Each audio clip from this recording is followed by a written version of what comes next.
Children are like seeds which we have planted, and we have to nourish them so that they grow to be healthy, strong, and loving people. So you took the words right out of my mouth, but I'll still say it. I'm Parvati Rosen-Bisberg, and I'm from the United States, originally living in Poland. And I'm an author, artist, teacher, and intuitive healer, co-founder of Eco Village Brugorania in southern Poland, in the mountains of southern Poland. So my work began with children many years ago, many years ago, when I signed up to be a substitute teacher in the Head Start government-run children's preschool in America that was for underprivileged children. And I remember walking into the classroom, and there was a big jungle gym in the middle, you know, climbing apparatus in the middle of the classroom. And there was a boy on the top of it with a big board, what you call a 2x4. And as I walked in the door, he dropped the 2x4 and it landed like a centimeter away from my head. And I knew I was home. And I was up for the challenge. And it was love at first sight. And I just knew that I wanted to work with children. So that led me to become a preschool teacher, to study in early childhood education and child psychology, and I became a preschool teacher. And I also studied art therapy, and I used to use elements of art therapy like creative mandala drawing with the children in the classroom. And I found through self-expression that they could share their inner feelings with me, and also even their roughest experiences at home, they could express them through art, or they could express them through dance or through play therapy, where they couldn't articulate them otherwise. So, but that wasn't enough on its own, although that was really plenty. But I found a deep yearning in my heart to be able to find some tool, some way to help the humanity as a whole. And I prayed. I remember being in my little apartment and just praying that I find a way that was bigger than the art and bigger than the writing and all that. And that's when I found Agnihotra came into my life. So it was in 1974. And I might add that I was a lifelong asthmatic. So I had asthma since I was about 10 years old. And it was quite severe. I had to go to hospital for breathing treatments and oxygen and shots and all that. So when I took a second job in a cafe, in a vegetarian cafe, the first day on the job, my boss, Karen Webb, my boss said to me, oh, you're just in time for sunset. And she said, come outside and I'll show you this little fire that I do. And I thought, fire, smoke, help. And not only that, but she took me to her Volkswagen. It's a very small car. And she lit a big fire in the car. And all the time I was praying that I wouldn't have an asthma attack. But the opposite happened. My breathing slowed down and got very calm. I had zero reaction to the smoke, and it did smoke. And I felt a wave of calm and peace come over me that just, nothing I ever felt before. And I said, I want one of these. So I immediately started practicing Agnihotra, and at sunrise and sunset, under the porch, because the landlady wouldn't let me do it in the house. So there was a crawl space under the porch. And after 2 weeks, I was completely asthma-free. And to this day, I remain asthma-free, which was a miracle. So just as with everything I learn, I have to bring it back to children.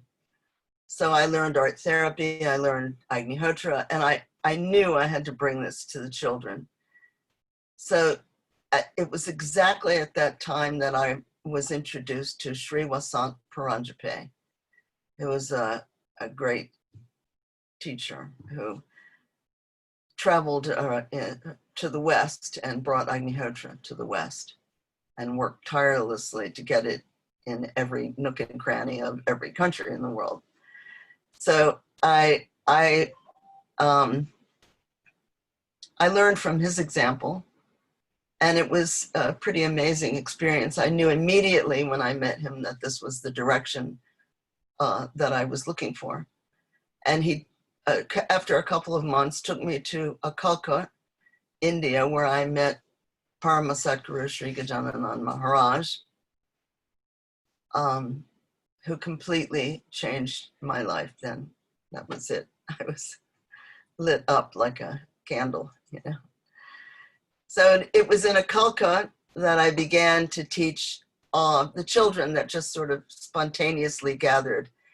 It seemed like wherever I was, children would show up.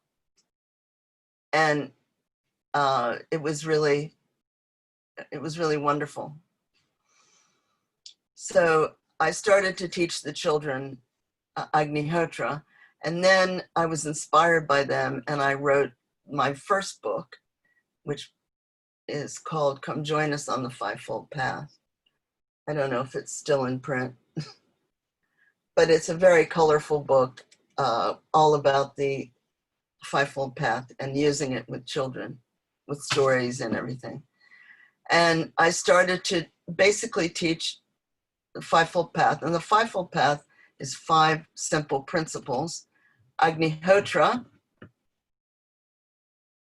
for purification of the atmosphere. And I tell children it helps to help plants be happy, helps people to be calm, and gardens to grow, and it heals our planet. And they really care about nature, and they care about the environment, and they really take to Agnihotra. And the next is Dana, I call sharing and caring, sharing what we have with others without expecting anything in return, sharing in a quiet way. And then Tapa, self-discipline to train your mind.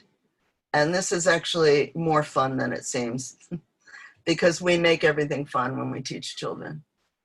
But they learn to create, they learn to develop good habits. And they would take a Tapa of helping their parents at home, or they would have very creative with it.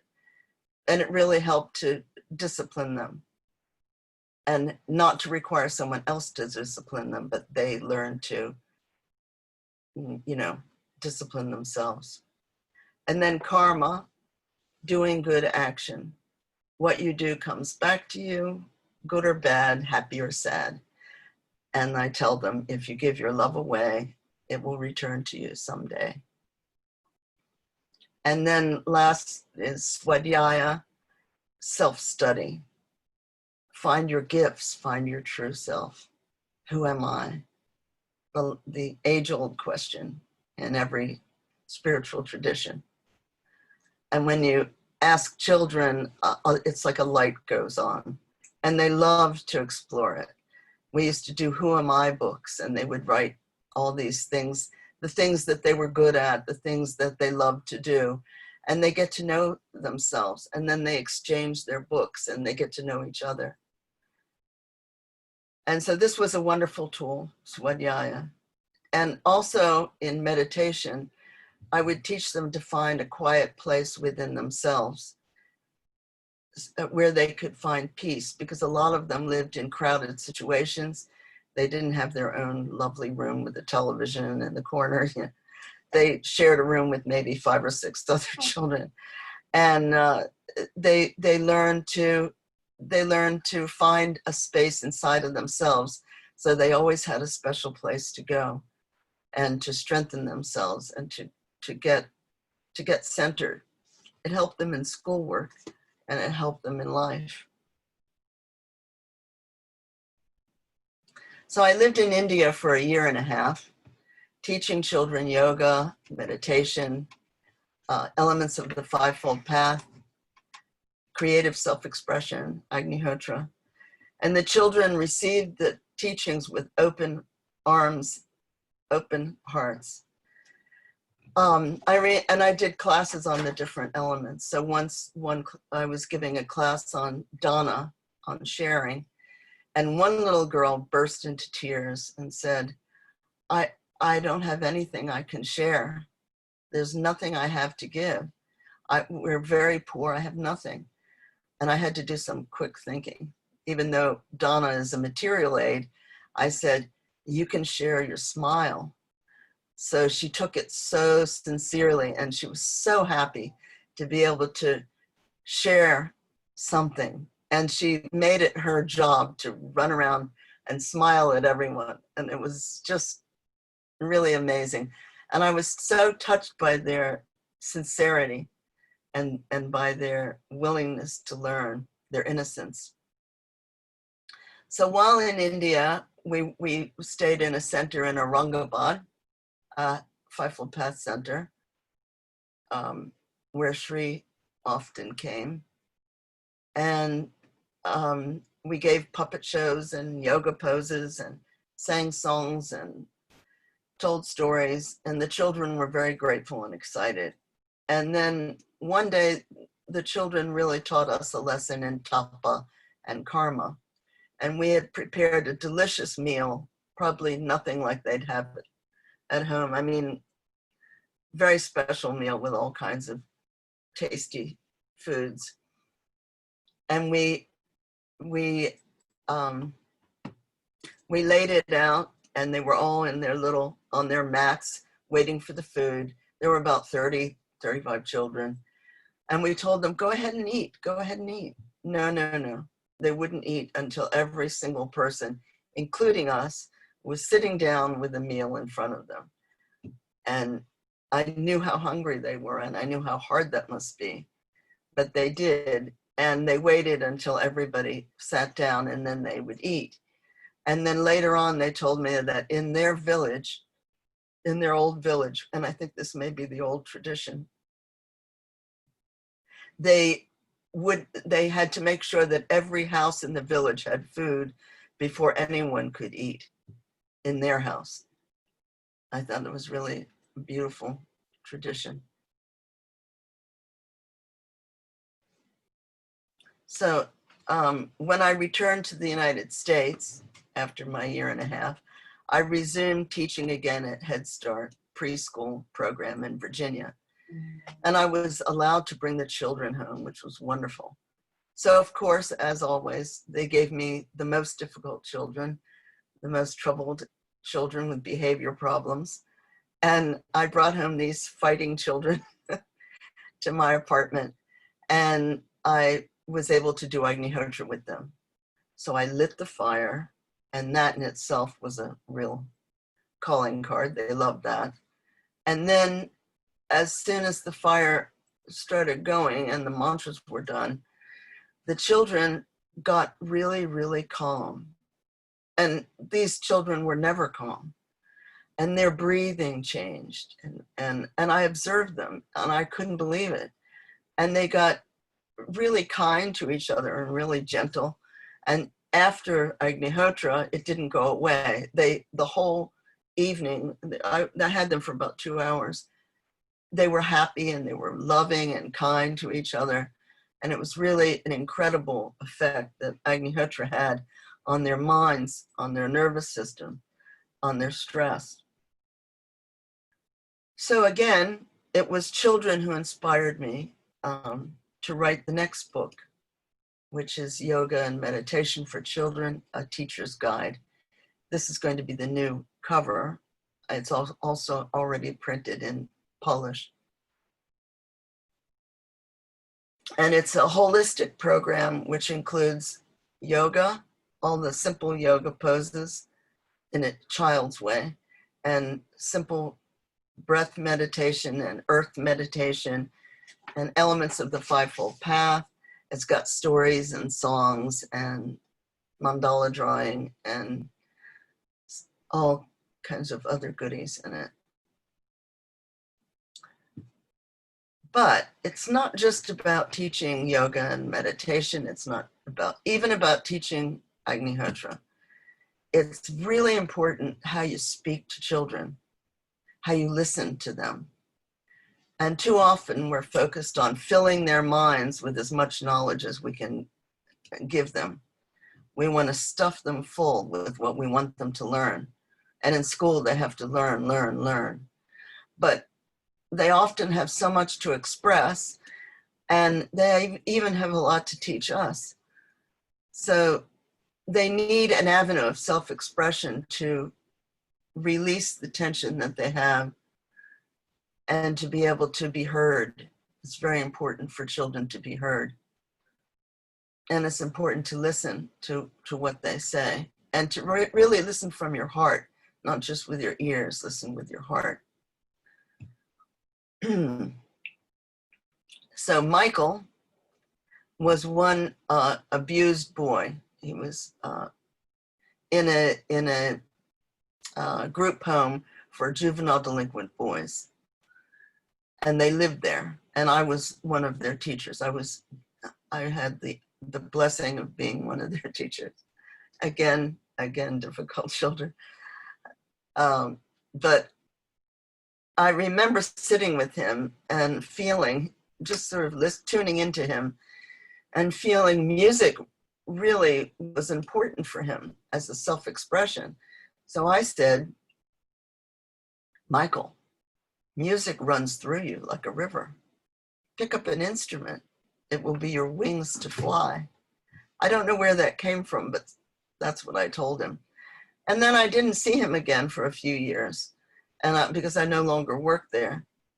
And one day the director of the school called me and invited me to come and visit him at his home. And he had adopted several of the children, including Michael, from the group home. So I knocked on the door, and Michael invited me in and said, oh, first come and see my room. First my room. So I went into his room, and all around his room, there were trophies, there were statues of children playing trumpets and saxophones and clarinets and all kinds of instruments, maybe 5 different types of instruments, and prizes and blue ribbons that were neatly framed. And he had won all these awards. And I said, oh, this is wonderful. You've done so much. And then he stood back with his hands folded, and he said, you don't remember, do you? You told me that music runs through me. To pick up an instrument, it'll be my wings to fly. It's because of you. And I get really teary when I think of it. And I said, of course it's not, it's because of you. But what hit me in that moment was what an impact we can make with children, how we can touch their lives, how just a few words can make a difference. If you're a parent, if you're a teacher, if you're a neighbor, if you're an aunt or an uncle or a grandma or grandpa, whatever you are, if you listen to the child and you can help them to find their way. And it's just an amazing gift. It's made me a better teacher.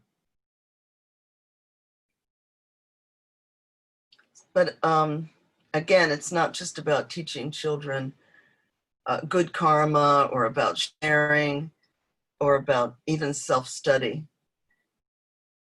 It's how we live our lives, because children learn from example. They don't just learn from books. They don't just learn from what you tell them. They learn from what they see and what they feel. So please listen to them and take time to be part of their lives and hear their dreams and honor their feelings and help them find creative ways to express themselves in this crazy world we live in, and to find their true walk in life. It may not be the same walk you want them to walk, by the way. Help them to discover their gifts and encourage them to develop them.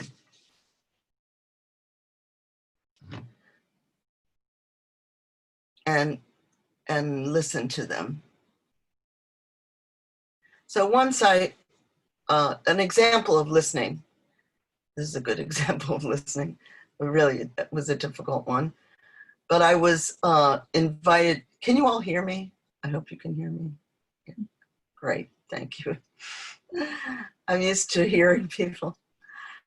So I remember a group of very troubled children again. I seem to be, I get them. And they were chosen by a school to participate in a program using yoga and meditation and art and music to calm them, because they were really kind of off the rails, so to speak. So it was an experimental approach. So the group that I was given consisted of the most troubled children in the school, of various ages, with behavior problems. And I was warned by the principal that it would not be easy. So I walked into the school on the first day, into the classroom on the first day. And I was greeted with flying books, screaming children, running all around the room like having a race. And I had a choice. I could say, listen, and slam a book down and say, you must sit down and fold your hands. But I didn't. I said, wow, you really have a lot of energy. Wow, that's incredible. Okay, everybody get up. I want to shake your right hand, shake your left hand, shake your arms, now shake your legs. And I had them wake themselves up. I had them move, but more in an organized fashion rather than a destructive one. And after a few minutes of jumping around and shaking and applauding themselves, they sat down on their own. And their attention was 100% mine. And they focused on whatever I wanted to teach them. I could have taught them anything. And they were all focused. Because if you want a child to listen, you have to listen. Show them how it's done. And when I listened to them, and I could hear that there's no way those children could just contain that energy and sit quiet. They came in with all kinds of stuff from home. So when they were allowed to release that energy, they were able to focus. Meanwhile, the funny part was the principal kept looking in the observation window with a mouth like, and then he'd bring somebody else over. So there were various faces that looked in on the classroom and they couldn't believe how calm these children were. And then after that, I was offered a full-time position, but I didn't want to, because my son was little and I didn't want to work full-time. So if you want a child to listen, listen to them. If you want them to be good, you be good to them. And they'll follow because they feel they've been heard. And again, example is the best teacher.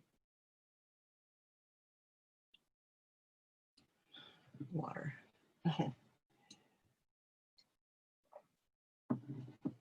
So I was invited to teach.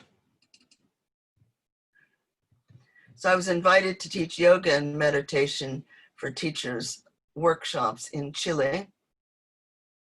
I don't know if you can see this. This is Magdalena, who is still doing yoga and meditation for children after being trained in Chile. And then following Chile, I was invited to come to Poland.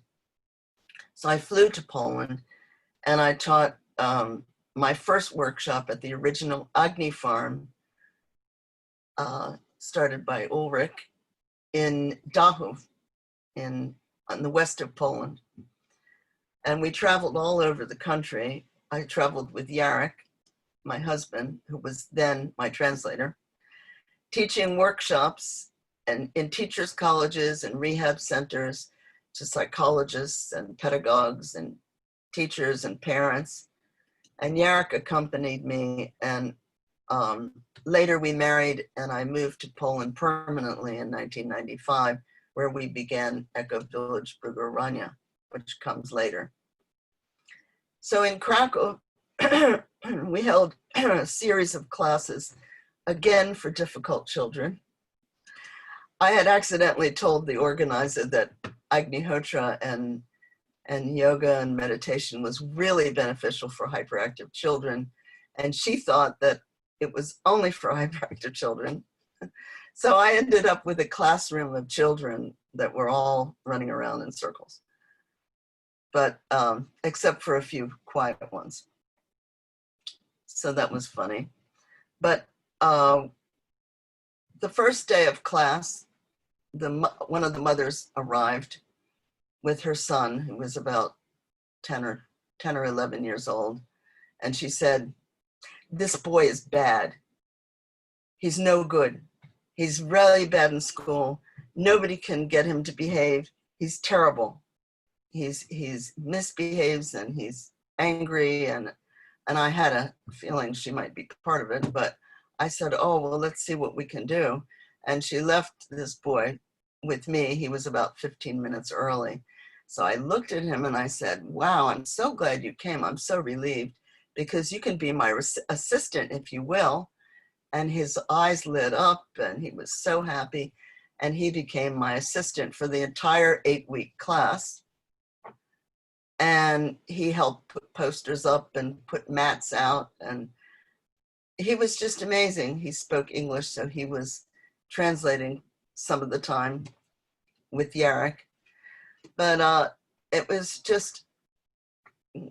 was really interesting what happened with him. He became calm, happy. He was generally my right-hand man. And he was so well behaved, and I could report every day to his mother how wonderful he was. So maybe she took a hint.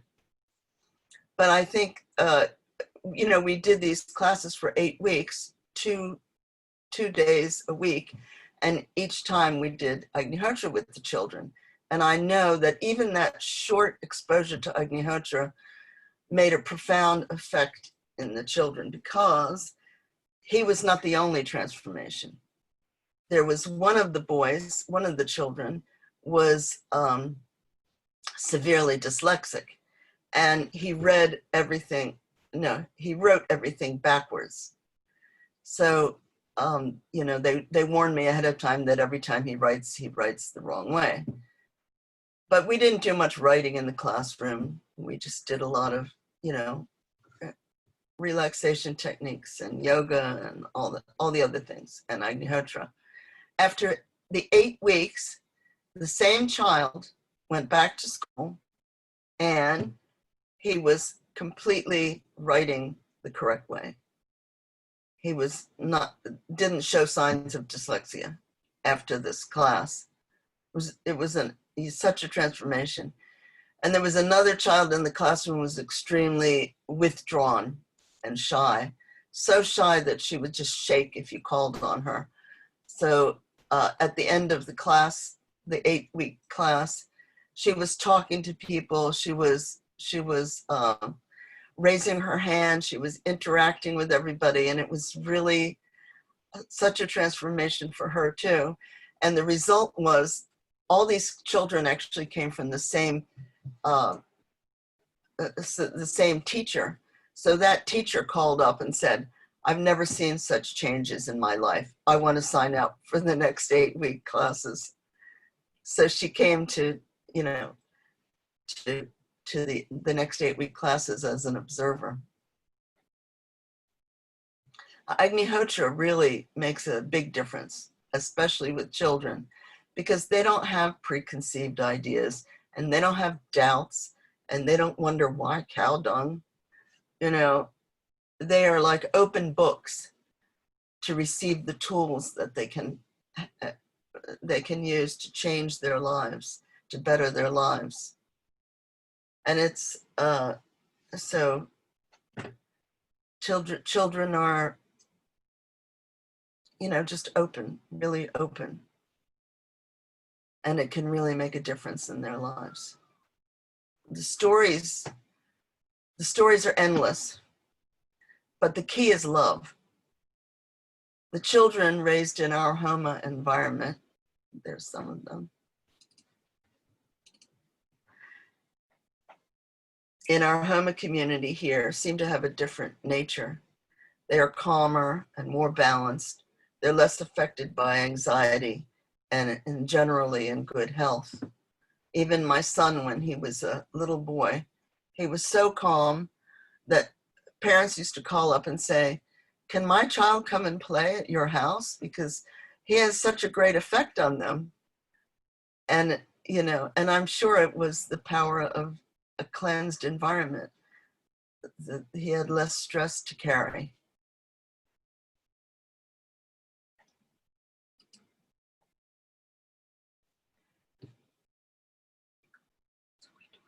Oh, this is one of our Agnihotra workshops with the Waldorf school children who came to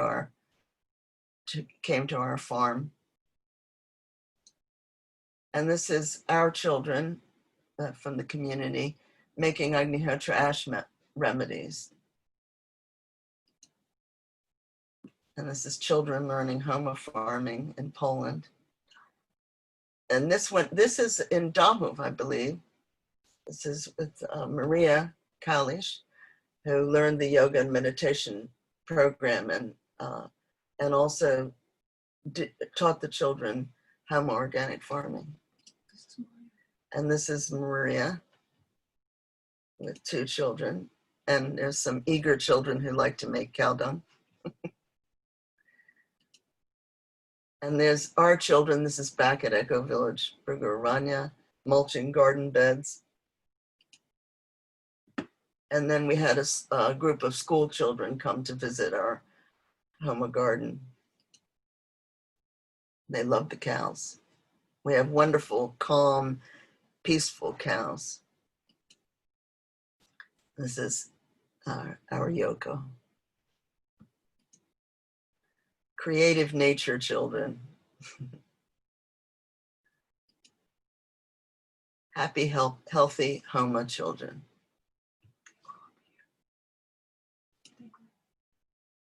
This is from a yoga and meditation workshop in Waldorf School in Poland. They also visit us.